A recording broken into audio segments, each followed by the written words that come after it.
it was disconcerting to be validated for something that I believed 22 years ago, and that I got a lot of other people to believe 22 years ago, including Doubleday to the tune of $2 million, and Disney to the tune of $1 million, and New Line to the tune of $1 million plus, and so on. And then it didn't happen. And suddenly, all these years later, it happens, and people go, you must feel good to be corroborated. And I said, yes, I do. But the truth is, it taught me the most important lesson of all, which I wrote into an essay called The Waiting Room. If I had been waiting for the Meg to happen, or for any movie that I started 20 years ago to happen, I probably would be miserable, if not suicidal. But what you do in the waiting room is you do something else. That's how you manage your time. When you're waiting for something, that can be annoying and a burden. And what you have to do is other things. So what I did was 50 other things. As a result, 30 movies have happened, and hundreds of books, and a new publishing company, and lots of other things. And yes, it's satisfying to see that the world endorses what Steve Elton and I believed in 22 years ago, that this was, a hugely popular subject for a story. And all the way along, brave people, especially Bill Avery, who brought it home, and Lorenzo de Bonaventura, et cetera, other producers, they made it happen too. But I guess what it shows, among other things, is that don't waste time hoping for something to happen. Do your work and then put it out in the world and let the world take care of it. That's one thing. And then part of it is to trust the work that happened. When you create this baby, the Meg in this case, if it's a good baby, it will survive and it will show its muscles when the time comes. Maybe it's been in hiding for all these years, but suddenly it comes out and everybody knows it. That's great. But what that tells the artist, I think, is to focus on what's at hand, what's in your workshop right now, and do it well. And then don't worry about things you can't control. Focus on what you can control. And I guess that's my main feeling about it, is that we did a lot of work on the Meg at the beginning. We created its shape, and it finally came out, and it did great. And am I surprised? No. I'm pleased, but I'm not surprised, because I always believed it. But I am so glad I didn't hang my own personal psychology on it, because if I had done that, I'd been, locked up by now. Like myself, Steve went on to write 8 more books on different subjects too, and built another career around his talent, and he'll continue doing that. He's learned that lesson too, that was it disappointing that it didn't come out back then?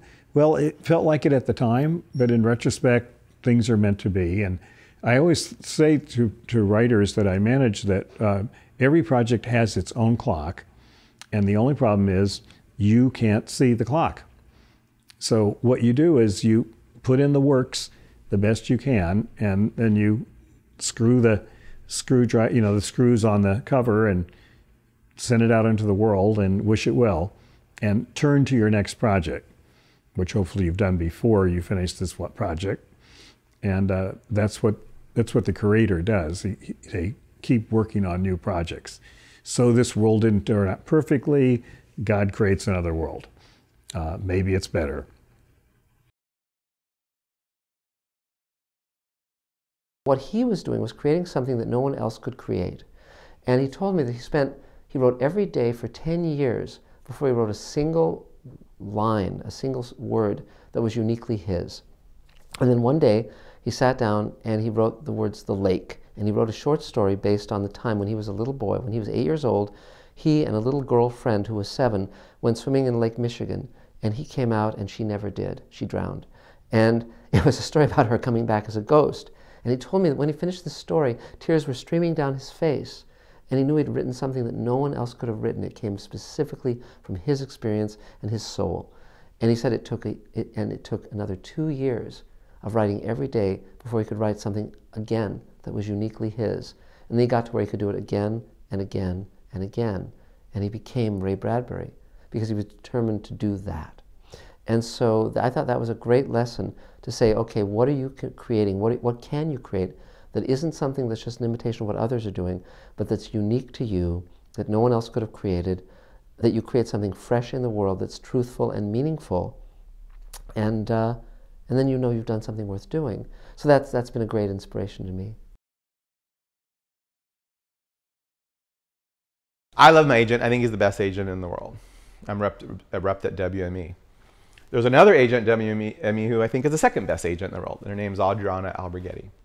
And she said something once that I think is so important for writers to hear. She said that some writers get it and some writers don't get it. And the writers who get it are all working. And the writers who don't get it, most of them aren't working. And so as an agent, she just wants to work with writers who get it. And this is what it is. A lot of writers think that, to write a script that changes your life, to write a script that gets you your first job, or to get Ridley Scott to hire you, or to get a show, whatever it is you're aspiring to. You have a career, but you're trying to take it to the next level. They think it's about having the right script at the right time at the right place. That's not it. That's a mistake. That surrenders all control and power to the universe. The reality is your job is to think in 6 script cycles. And you have to be writing the right kinds of scripts, pitch perfect, authentic. We talked about that earlier. And assuming you trained yourself up to be able to do that. You need to write 6 of those every 2 years. And the reason is, if you write 6 of these pitch perfect, authentic scripts, one of them is going to go out to the marketplace and just fizzle, and you'll never know why. And then 2 or 3 of them will go out and they'll start to get some traction, but then something will happen and derail it. And then there'll be 1 or 2 that's absolutely going to happen. You have the director attached, you have the stars, there's a bidding war, there's no way it's not going to happen, and something at the very last second is going to derail it. And one of the 6 will actually go the distance and sell, or it'll be that script that gets you the next 3 or 4 years of getting staffed on show. There'll be one of those 6 scripts that will just catch lightning in a bottle. One of those 6. You don't know which one it'll be. So if you're not working right now, you ought to be writing 3 or 4 of these scripts a year, because you're thinking in 6 script cycles. So any one script goes out and ultimately doesn't do what you need to do. You don't feel like a victim. That's 1 of 6. This is the key. If you are working, you have 2 jobs now. You have your day job and your weekend night job. So if your day job is a feature assignment for Ridley Scott, or your day job is you just got staffed on Jane the Virgin. One of my students, that's what I keep saying, just got staffed. She's very excited. You have to do everything. You have to excel at that job. But then at nights or weekends, you got to be writing pitch perfect, authentic scripts. And maybe you're not writing 3 or 4 a year. Maybe you're writing 2 a year but you don't stop writing these scripts and creating these scripts, because one of these scripts is going to be the thing that takes your career to the next level. And so the writers that don't get it is, I'm working, I'm making money, I've made it. Plus I'm busy. It's like, I have a family, I'm writing, there's no other time. And I get that. But the reality is the writers that get it, even though they're working, they're still always creating these new material, and they think about it in 6 script cycles. And so a lot of times agents drop the writers who aren't doing that. And I get it, because like when I was a working studio writer, I wasn't continuing to write these scripts. I was just doing my studio assignment work, and I was making good money, and I was just too busy. I didn't want to do that. My agent kept telling me to do this. I didn't. And he said, at some point, your writing career is going to end badly. And I worked nonstop for 11 years, but I was a working writer, but I never became an A-list writer. And the only way I could have become an A-list writer is to keep writing these scripts. So there was another writer, Eric Singer, who wrote a script, and he started getting all these studio assignments, and he was making a lot of money, but he kept writing on his own time these pitch perfect, authentic scripts year after year after year. And eventually one of them hit, and it was American Hustle. And so he's now suddenly a huge writer. I know the guys that wrote The Knick, same thing. They're staff writers, and they were making really good money, but they were writing stuff that they really believed in, and the Nick was one of them, and that script just took them to a whole other level. Alan Ball with American Beauty. We can go on and on and on. So often agents drop writers who might be really great writers, but they don't get it. They don't keep creating this new absolute. So it's either they don't keep creating material or they're not creating the right kind of material. It's not good enough.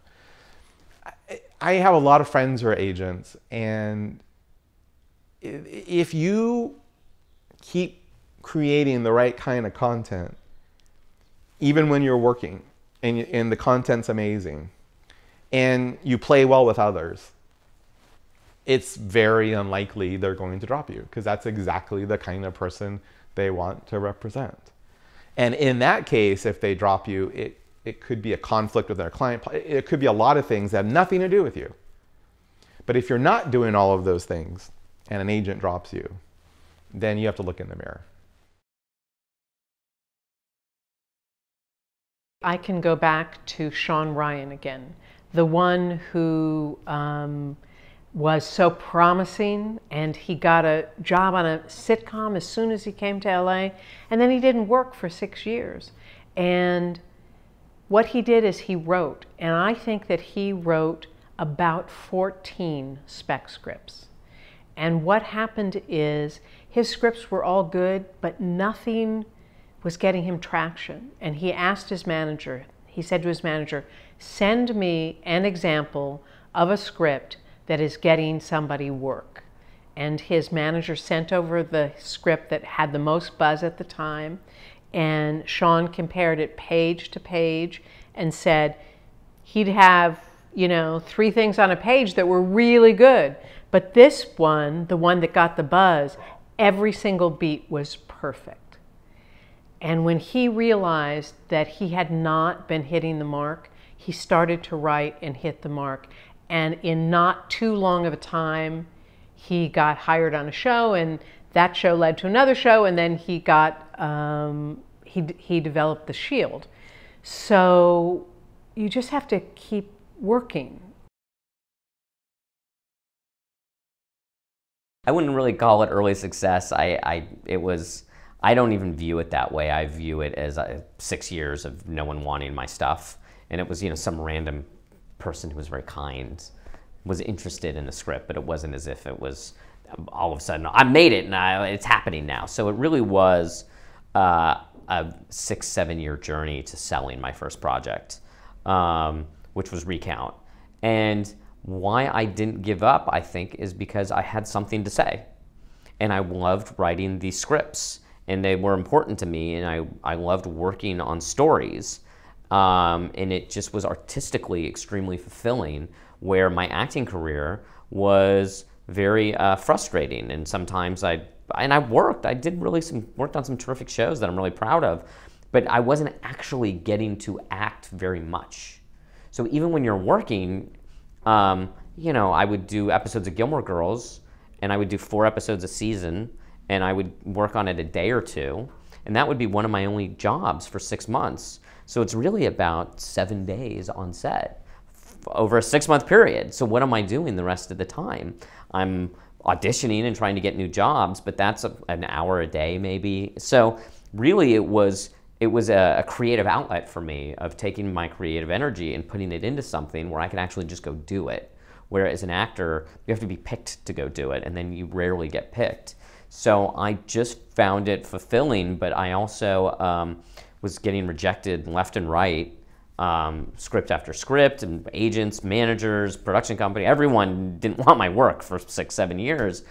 And I think I got to a point where I asked myself, this is not going well. What do you want from this? What are you doing? And I asked myself, would I, and it's one of the key questions in the movie, would I do this for the rest of my life if I got nothing in return? And I thought, yeah, I would. And then I just kept writing. And then eventually, it wasn't as if 6 months later, cracked the champagne. It was maybe 3 years later that I sold Recount as a pitch to HBO, and then it just kind of went on from there. But there was a certain peace in knowing that it wasn't about It wasn't about selling something or success, even though I really wanted it. It wasn't a kumbaya moment, but there was a peace in knowing that, well, whatever happens, you just keep writing. So just keep writing, and that's what I did. When Jeffrey and I were starting, we took a slightly academic view one day and said, what's your prediction about the approach they're going to take? Are they going to go more for story, or are they going to go more for character? And we found out the answer is neither. They went for conflict. And so if you were to give us a premise to develop, the very first step we would take is, okay, whatever the premise is, where do we get conflict out of it? Okay. If there are two characters involved, how can we make them butt heads to do something? Because everything would come out of that.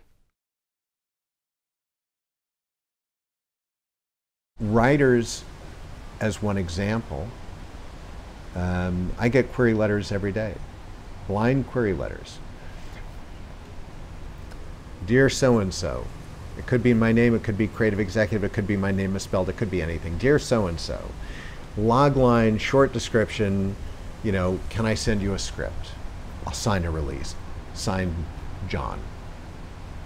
That's what I get repeatedly all day long in my inbox. There is not one lick of research. There is not one lick of anything personal, like, why is this the only writer who could have written this story? Why was it so compelling that they chose this out of all the stories in one's imagination? Why did they choose to send it to me? Now, I don't want to receive the agony and the ecstasy as a letter, but something, a drop, a kernel, something that stands out and makes me think, makes me react, makes me wonder about this. But they don't. I can promise you not even 1% do what I'm describing. So this is what writers learn from other writers. It could be actors learning from other actors, etc. They learn the habitual, tried and true, day-to-day protocol, which is usually very unsuccessful. The ROI, the return on investment in sending blind query letters, is going to be horribly frustrating. If you're a business, you'd be bankrupt. So why do it? You do it because this is what other people are doing. You need to associate with more successful people. And you need to think about it differently. If you were a fashion designer and you took that approach, you focus on your craft, focus on your craft, focus on your craft, and send out letters saying, here's my designs, aren't I great? You'd never have a brand. You have to think in terms of business. You have to think in terms of what more could I do that others aren't doing as opposed to what they are doing? How do I stand out? Separating yourself out from the herd is definitely the name of the game. And anyone who's invested all that blood, sweat, and tears, that sort of soul equity, investing all that time, writing 120 or 10 pages, whatever, of story, and rewriting it till it's just so that they want to share their wares with the world. Now they're so proud of this. They should invest a like amount of time in figuring out how to market and how to be a business person and how to reach out to people, how to do things differently than all their peers. Like, that's a great measurement. Am I doing what everyone else is doing, or am I being somehow putting myself out into the world and speaking of myself to the right people in ways that matter? A common notion, particularly about action heroes. The notion was always in the past that when you have an action hero, or especially a superhero, that you want a character who begins as a good person, an upstanding moral paragon, and remains that way throughout the entire story. But about 10 years ago, Hollywood discovered that that's not the best way to tell a superhero story. That's one of those examples of conventional wisdom that's not so. What we care about is to see a character overcome a deep weakness. Now, the audience thinks that the story is all about the hero achieving his goal, right? Because then we've got success, and that's important. And in most stories, the hero will accomplish his goal by the end of the story. But that is not what the audience is most interested in. They can't tell you this, but we know from lots of experience, hundreds of years of storytelling, that the real fact is not does the hero accomplish the goal, but does the hero overcome the great weakness? Because that's what makes us care about that character. We see them in pain. We see them in trouble, right? If they're already successful, if they're already a good, and in some cases a perfect person, where do they go?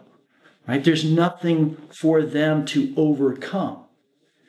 So that's why it's so important that we show in the very opening pages of our script the great internal weakness of our character. Now, we may also want to give them qualities that are likable qualities that the audience can also hook onto. But those are not nearly as important as establishing the weakness up front in the story.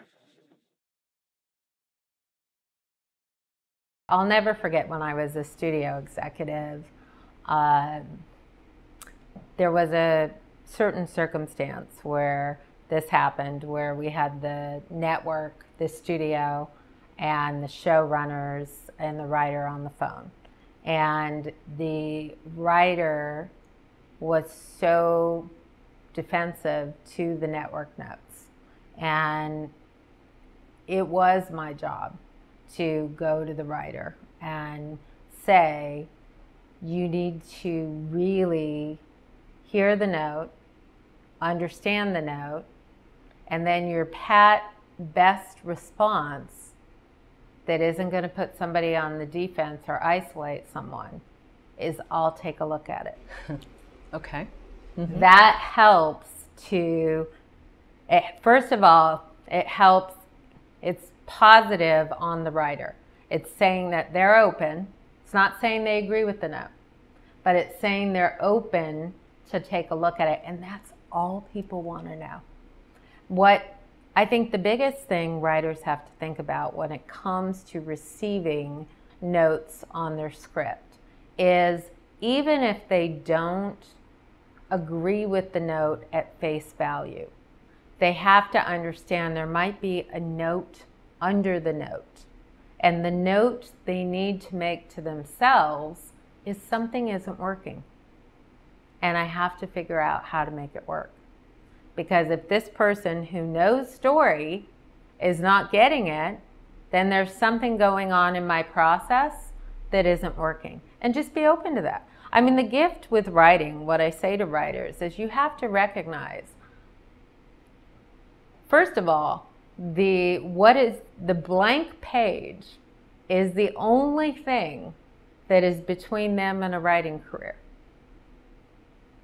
And how they fill that page is what makes the difference.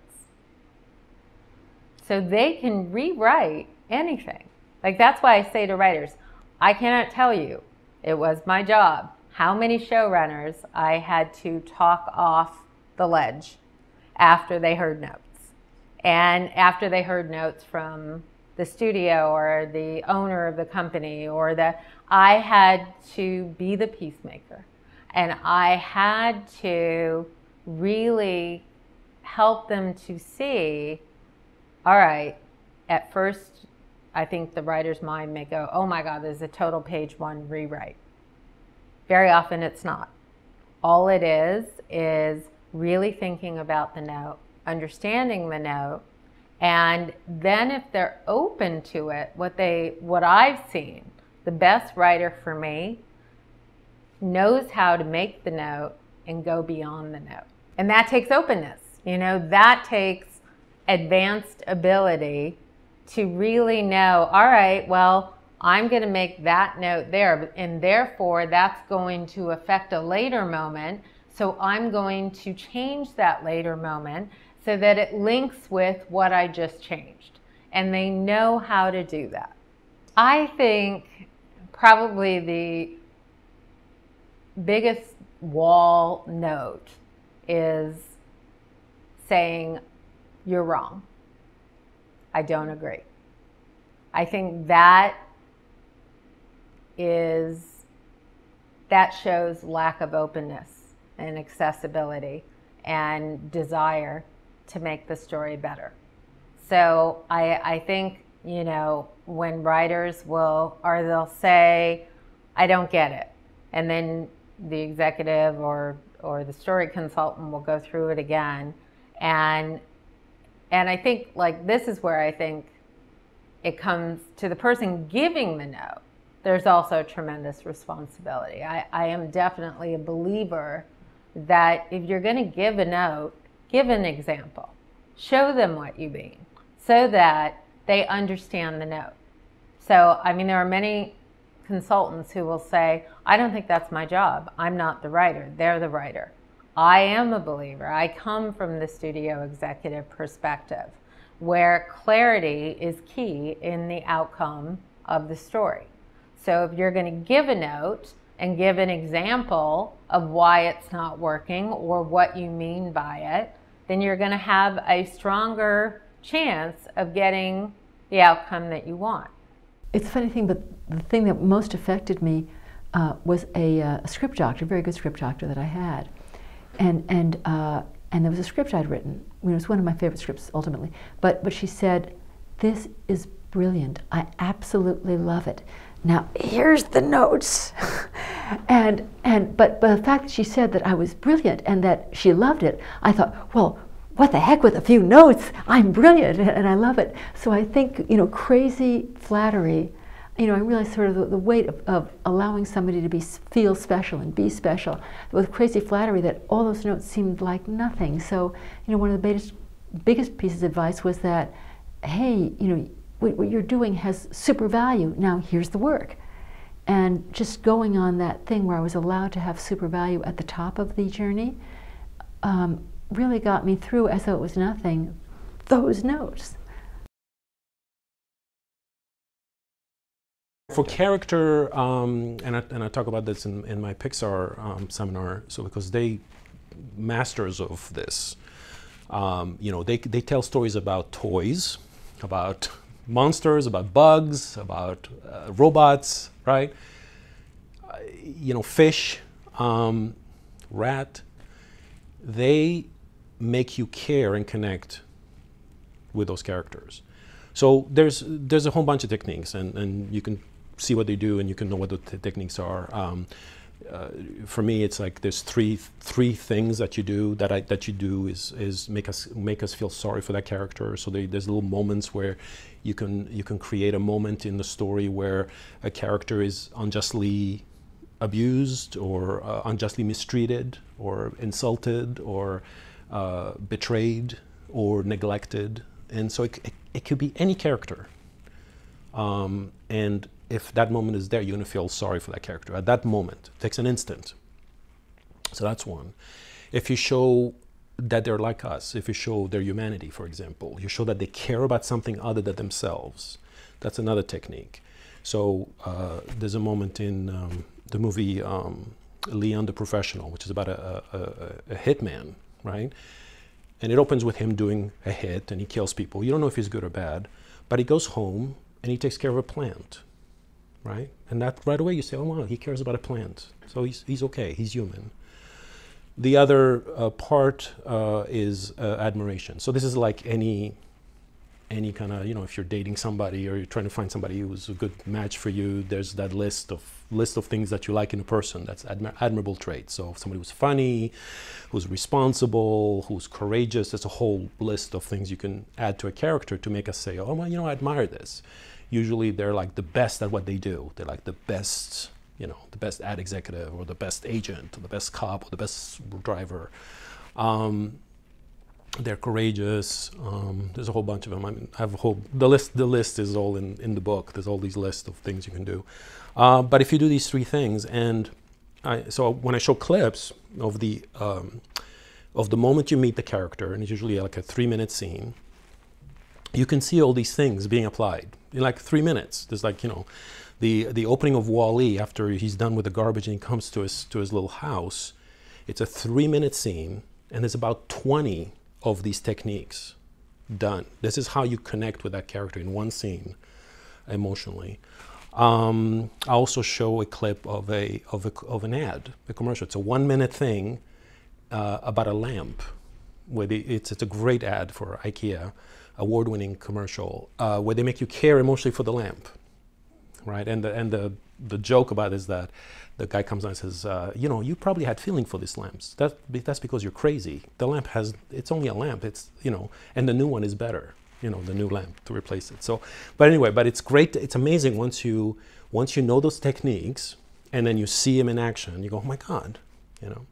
And I kind of always feel, I always give this caveat with to my students and to anybody who hears me speak, that if you love stories, if you love films, and you don't want me to destroy the illusion, do not listen to me, because I feel like I'm one of the magicians who give you the trick of how it's done, and then you see the trick and it's not the same anymore. So I always feel bad about that, because, you know, once you know the techniques and you see a film, you're going to see them everywhere all the time, and it's going to kind of ruin it for you. So just fair warning right there that you know, this is how we do it, and that creates that effect, you know. It's not an audience's or a reader's job to feel something. That's something you have to elicit. So it means you haven't created sufficient conflict in your story to elicit emotion, or you haven't created a premise, a concept of a story, you haven't structured it in such a way that that conflict makes any sense, or it can be emotionally involving because you've given the reader nothing to root for, or you haven't created empathy with the hero, or whatever it might be. But it's your job to elicit emotion. The emotion has to come naturally from the reader and audience because of what you've done. They have to be participating in the story you've created. That's why, for example, empathy is so important for the hero, for you to create for your hero, because a story is a participatory experience for the audience or the listener or the reader. We become that character. We want to experience the emotion as they do. We don't go to the movies because it's interesting to watch people do things. It's emotional for us to get to do them. We become Jason Bourne. We become Rose as she falls in love with Jack and is on the Titanic. We become the woman the astronaut who's out in space in Gravity. We are a part of it. We're participating in the action, in the events of that story.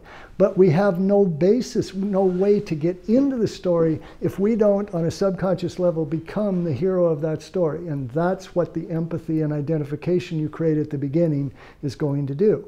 So if you've created a story with an empathetic hero, so we participate, given them a clear goal, and created enough logical, believable obstacles to overcome, then the emotion will grow organically out of your audience because they're in it and you've created the conflict that will do that. To me, all roads lead to the outer motivation. And so if all you're doing is stringing together obstacles to overcome, and there's a very similar mistake, and that is people who think comedy is one funny thing after another happening. That's not what a story is. A story is the sequence of events experienced by a hero who's pursuing a very specific goal. So if you're just throwing one obstacle after another, but we don't care about the hero, or the hero, it's not clear why the hero is doing this or what they're trying to achieve, or if those obstacles are illogical, or if the pace of the story lags, or if everything is at a very high level of emotion and you're not creating sort of peaks and valleys to the emotional level, so you have big moments and quiet moments and moments of connection and moments of separation and so on. There are all those things you've got to do in addition to throwing a bunch of, car chases and fight scenes up on the screen, which many people have tried, and those movies don't succeed.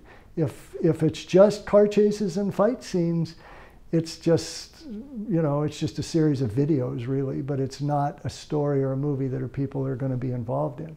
Well, it has to alternate, yeah. It's not a resting point as if you stay there forever, but you don't, it's like in a comedy, you don't want joke, joke, joke, joke, joke. There's got to be a serious moment or two. And look at any great comedy, look at even any decent comedy, and there's going to be something very funny, but then there's going to be something touching or sad or romantic or there's going to be a deeper connection between the characters, or there's going to be something more exciting, or there's going to be something softer. You want to vary the peaks and valleys, the emotional level and pitch of the story as we go steadily toward the finish line that the hero is trying to reach. So the obstacles need to get bigger. They need to come closer together as it moves forward so the pace will accelerate. But if there's only obstacles, one right after the other, with no chance to catch our breath, no chance to anticipate what might be coming, no chance to explain what's going on, and no chance to get closer or deeper into the characters, it's going to be a very, very shallow story with very limited emotional involvement or appeal. My process evolves every time I do another job. I realize how much I didn't know in my prior job. So I'm somebody who reads pretty much every trick, every screenwriting book, every script that I can get my hands on, and I'm constantly trying to evolve as a craftsman. I also am fortunate enough in this job to surround myself with really talented people, and you learn a lot from other writers. Like, there were writers on Man in the High Castle who won Emmys, or, you know, Martin Scorsese's best friend is another one. You want to really kind of learn from the people around you, and that just makes you better. So I can't say that I have any set process, although right now, as I'm developing something, I have to say I'm a big fan of the John Truby stuff. I think he kind of hits a sweet spot for me. But, you know, I've taken them all. I've taken McKee. I've taken everyone. I'm one of these guys who likes to learn new stuff about the craft. And I figure if I can learn something from any book, if I get one thing out of it, it makes me a better writer. That's kind of, I'm all for it. So, just being able to recognize your deficiencies. And for me, you know, when I read a great script and I go, oh my gosh, you know, this is a great script, I get really excited about it. What are they doing that I'm not doing? Like, what can I learn from what this writer did? And so I think just constantly learning, you know, and constantly reading and constantly researching and having that in the back of your mind all the time that you want to get better, you'll just gravitate towards things that make you better. Instead of finding that comfortable place where, you know you're good at writing this, so I'm just going to write this over and over. I think forcing yourself to stretch, and because once you do that, again, it's a great feeling. You know, when you've written something good and you've done something you haven't done before, then you have something that you feel really proud of. You can learn from everyone, and that's the thing. There's so many people who, I think people just want to feel validated so badly that they get to a place where they're like, I'm the expert, and everyone should just be listening to what I have to say about this. And it's kind of crazy because, yeah, you may have put your 10,000 hours and you may be very good at what you do, but you can learn something from everything that you read, even learning what not to do. But even in really bad scripts, you'll find these little moments where I'm like, oh my gosh, that was really well conveyed, or, you know, so just being open to those things and learning from other people, because people are constantly adding to this body of work that exists in the world, and there's so much for you to be able to read out there. Just, you know, be open to what other people are doing. But then again, you have to love reading. So many writers don't love reading. So, you know, read, and see what other people are doing. A lot of people want to start writing without ever having read a script, and I don't understand it. Probably the most important perspective has been to see it as something I'm always learning and I'm always growing, and that's okay. It's not like I'm supposed to know it all and be perfect at it, and the things that I write are going to just be great automatically and others are going to love them. To see it more as it's an ongoing quest of kind of a self-development, self-education. I'm learning with everything that I write what works better and not as good, so that it's like this journey of development that you sort of like are going to enjoy the journey, as opposed to I have to get to a certain place, which it's easy to feel that way because the world works that way, where I have to get the agent, I have to get the sale, I have to get something produced, I have to raise the money and make my movie. Like, there's all these goals we might have in the world, and a lot of times they're out of our control. And if you focus only on those goals, like what I can get, what I can achieve, instead of what can I express, how can I just do what I decide I want to do, which is be a writer and be learning and growing and find some satisfaction in that journey. Because when you turn it into, there have to be these quantifiable results in terms of money or others' reactions or whatever, then you're putting all your power in this thing that may or may not ever happen, that you can't for sure make happen no matter what you do. So I think that attitude, it might seem counterproductive, because it's like, well, to be successful, you want to, you know, professional, you want to focus on the professional goals, right? Well, you do to some extent, and you are open to feedback, and you are you are educating yourself. I didn't say just go in a hole and just do what you want to do and shut the outside world out.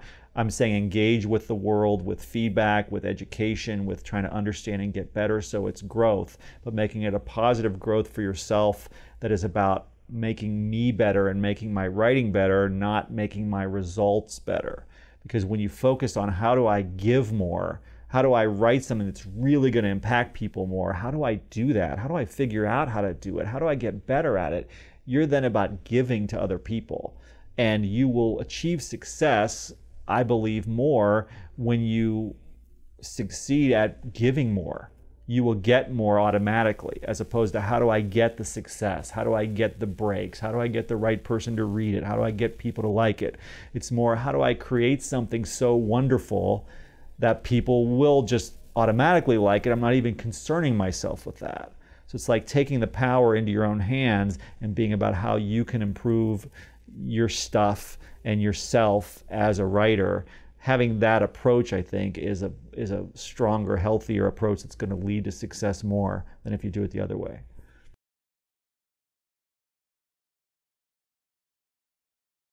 But the number one reason why you are not making it is the material is not yet good enough. Because if you're not, especially if you're not reading, reading the stuff that's out there, you have no way of knowing how good has to be in order to get noticed. And coming in, you have to be better than most of the people who are now making a living at it in order to get noticed, even. But the contests offer, when I was talking about re-objectification, the contests offer a concrete way to do that. Work on it and work on it and work on it until you've got something you're ready to test. But now, pick your contests carefully. The first time you try it out, pick smaller contests, more fringy. I mean, do your research. They should be decent, upstanding contests and so forth. Try it out. Try it out. Did you make the quarterfinals, or were you swept away, in the first pass through? Okay, if that happens, you have learned something. It's not ready. And you keep working on it, and you keep working on it. And finally, when you get to the mid-level ranks, and let's say it gets your script gets to the quarterfinals, okay, but it did not make the top 10 or top 15, fine, you've learned something more. Go back, take a vacation for a couple of weeks, try not to think about it, then read it again, make more notes, and go back to work on it.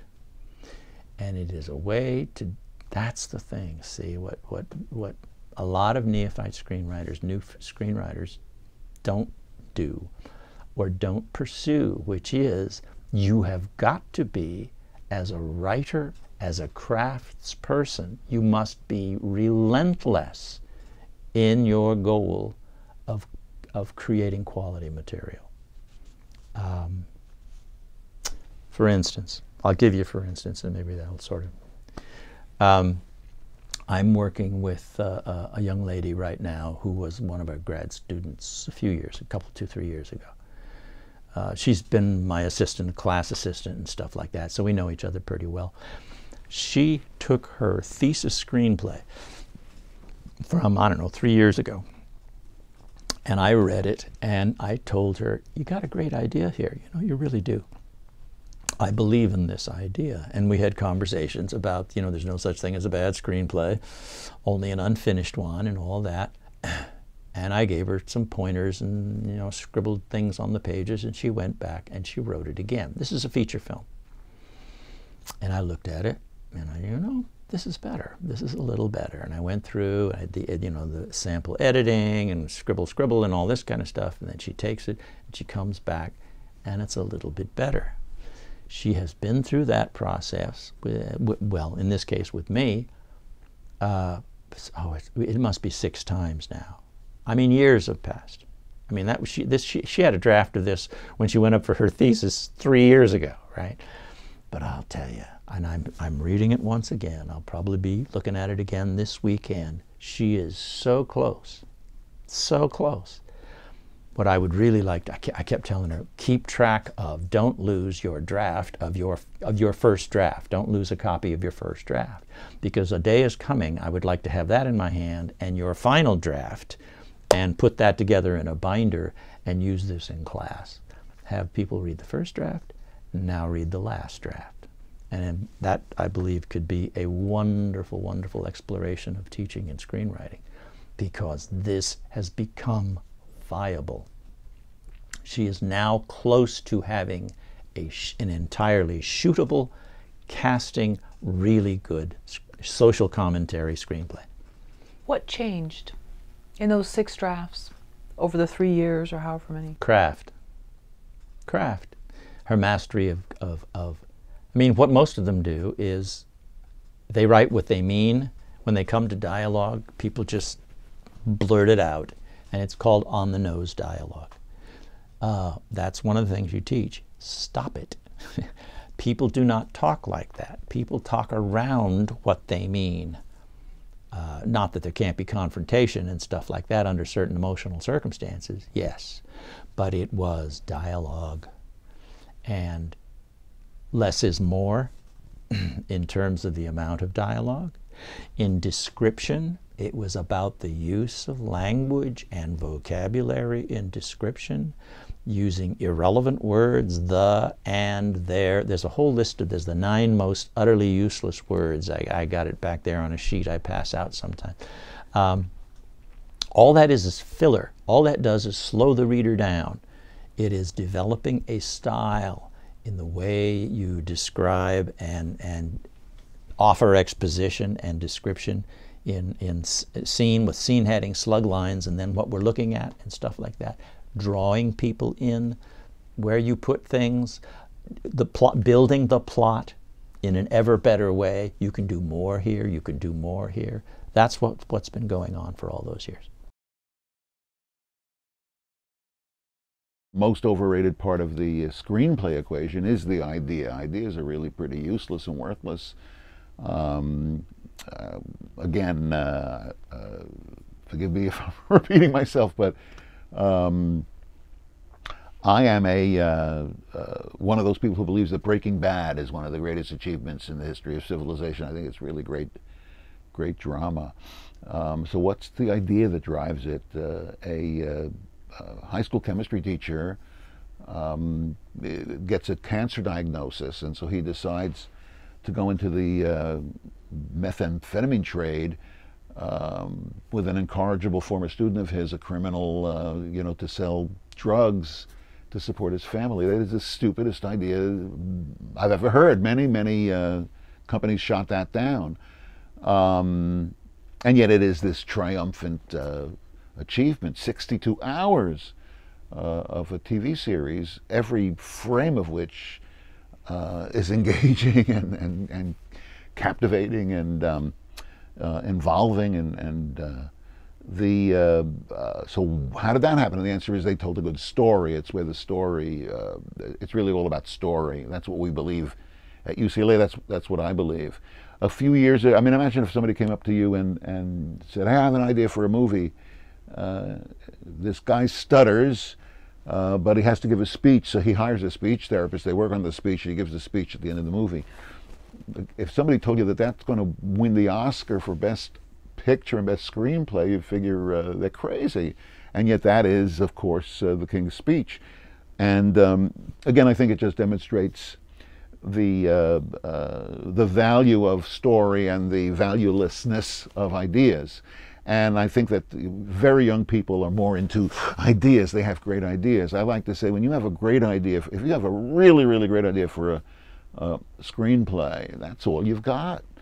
I mean, what remains after that? Everything. The characters have to be invented. The dialogue they speak has to be created. It has to be punchy and peppy and provocative and pungent. I'm just getting into P's now. And poetic. And it has to be worth listening to, all for itself, just because there's something kind of charming about it. But beyond that, it can't be just for itself. It also has to advance the story in a palpable, measurable, identifiable way. Likewise, expand the audience's appreciation of the characters. It takes time. For me to give you an idea about a movie, it takes a handful of seconds. To walk you through the story of the movie, it takes the length of the movie, a couple of hours. So that's where the value is.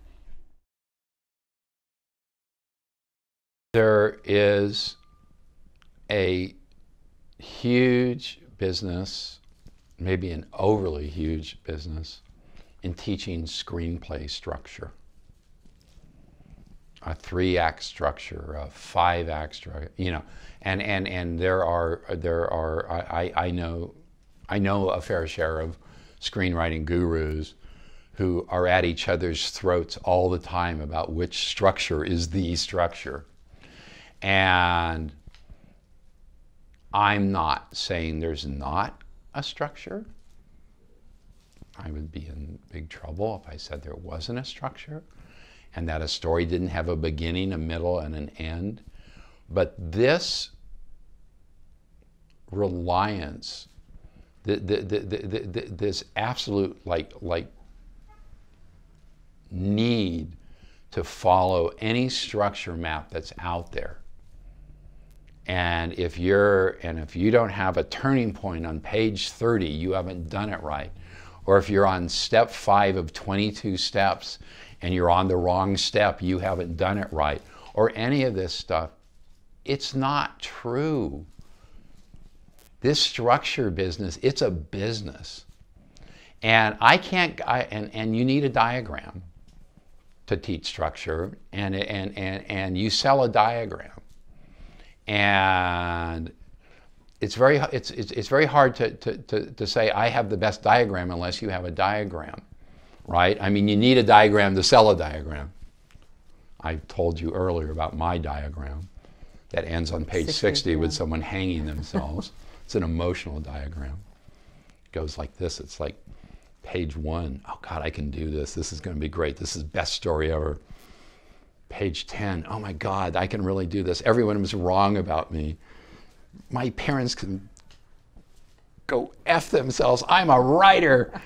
On and on, emotional. And then about page 20, you go, oh God, this is really getting hard. And the graph starts going down and down. And then again, you get to page 60 and I'll never finish this. You hang yourself. It's my structure, okay? It's an emotional structure. It's an emotional diagram. But well, wait, sorry to interrupt, but what happens after the hanging man dies? Oh, well, you go into despair for a while, you put yourself to bed, then you wake up and you start again, and it has a happy ending. Oh, good. And at the ending, there's big bags of money, all the sex you ever wanted, power, you win, right? But it's obviously tongue-in-cheek and to make a point. But the real point of it is that have characters who you believe in, and you believe that you can write them, and that they are in some sense writing you, that they're coming out of a place of truth for you. Put them in the tightest, most impossible situation you can imagine and get them out of it. And know that you have probably need to do it, if you're writing a screenplay, in 100 to 120 minutes. And let the story flow. And there will be natural points within you doing that, where you will feel that the story needs to go faster, needs to go slower, that there needs to be more drama, there needs to be a moment of rest. All of these things that structure teaches you. And again, I'm not saying there isn't a structure, but those structure diagrams, they can be assist you, or they can be a cage. They can be an absolute cage, and they can trap you. And there is, if you believe that you're a writer, you have a natural storytelling gift that you need to honor, that you need to respect, or don't be a writer. I mean, don't think that you can tell a story if you don't feel that you have a natural storytelling gift, and you can't tell when things are going too slowly or things are going too fast, and just let it flow, and then go back and see if it's structured right. But this is another thing that will stop people dead in their tracks over and over again, is your first act is too long. Who cares? Who cares? You'll figure that out if writing is rewriting in the rewrite. And watch a lot of movies, read a lot of books. I'm now, because of constraints of time, I'm a podcast junkie. I hear the most brilliant stories in podcasts, and stories that have a natural beginning, a middle, and an end because they're true. Just embrace all of that. Embrace the movies that you love. Take them to your heart. And if you're a storyteller, the story will emerge, and it will emerge with a structure.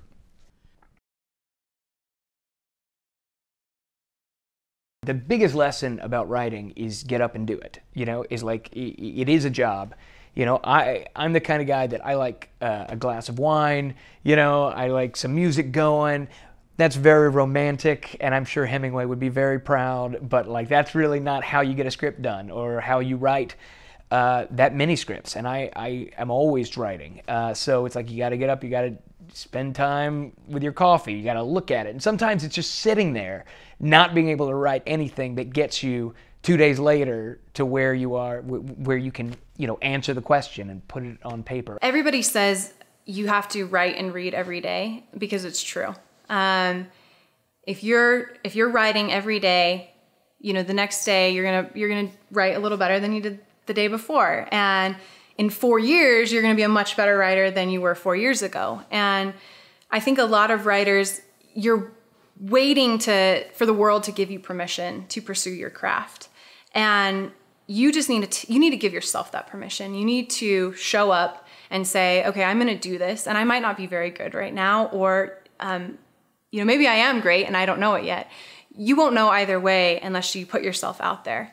And sitting down every day, whether that's, you know, for an hour in the morning, an hour in the evening, somewhere in between, the timing doesn't matter. And it really doesn't even matter, you know, if you're writing 1,000 words or if you're writing 50. The important thing is that you're writing.